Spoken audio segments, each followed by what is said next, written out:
પાછા નહીં આવે જે હરણીમાં ડૂબી ગયા, એ નાનકડા બાળકો જે કલરવ કરતા ગયા હતા, હવે એ ક્યારેય પાછા નહીં આવે અને એ દ્રશ્યો ખરેખર આંખ ભીની કરી દેવા હતા.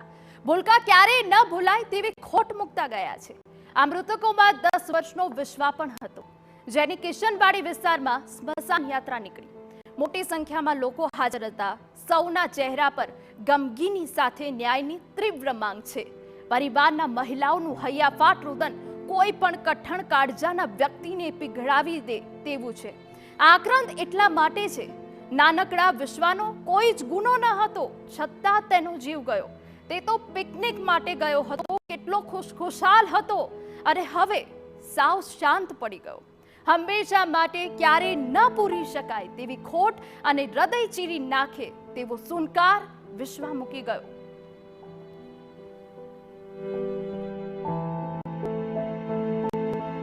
હરણી બોટ દુર્ઘટનામાં માર્યા ગયેલા જે બાળકો છે અને શિક્ષકો છે તેઓની અંતિમ વિધિ અલગ અલગ વિસ્તારોમાં થઈ રહી છે. વિશ્વ નિઝામા નામનો જે બાળક હતો તેની અંતિમ વિધિ તેના નિવાસેથી કરવા માટે જે તેની સ્મશાન યાત્રા નીકળી છે. મોટી સંખ્યામાં લોકો જોડાયા છે. આ વિસ્તારની અંદર એક બાળકી અને એક બાળકનું આ દુર્ઘટનાની અંદર મોત થયું હતું. કિશનવાડી 4 રસ્તા નજીક રહેતા વિશ્વ નિઝામા ના પરિવારજનો ઉપરાંત આસપાસના લોકો મોટી સંખ્યામાં સ્મશાન યાત્રામાં જોડાયા છે. સૌ કોઈ શોકાતુર છે અને આ બાળકના મોત માટે જવાબદાર જે લોકો છે તેઓની સામે કાર્યવાહી કરવાની માંગ કરવામાં આવી રહી છે. સૌ કોઈ શોકાતુર છે. જે મહિલાઓ છે તેઓ શોકમગ્ન છે. સૌ આંસુ સારી રહ્યા છે, કરુણ કલ્પાંત કરી રહ્યા છે.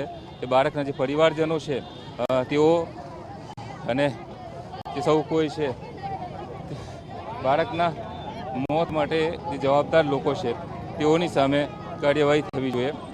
સૌ કોઈ ધ્રુસકે ને ધ્રુસકે રડી રહ્યા છે. જે પરિવારજનો છે તેઓ, પરિવારની જે મહિલાઓ છે તેઓ શોકમગ્ન છે.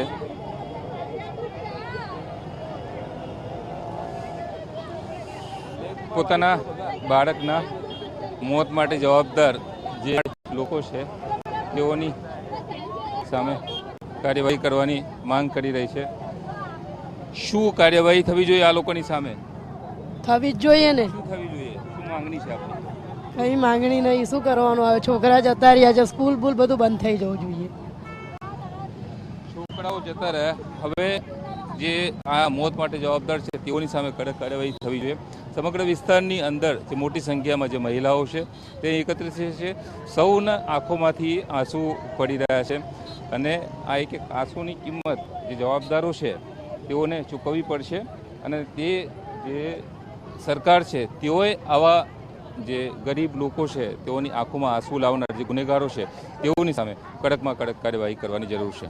કેમેરામેન તોસીફ મલિક સાથે યુનુસ ગાઝી, TV9 વડોદરા.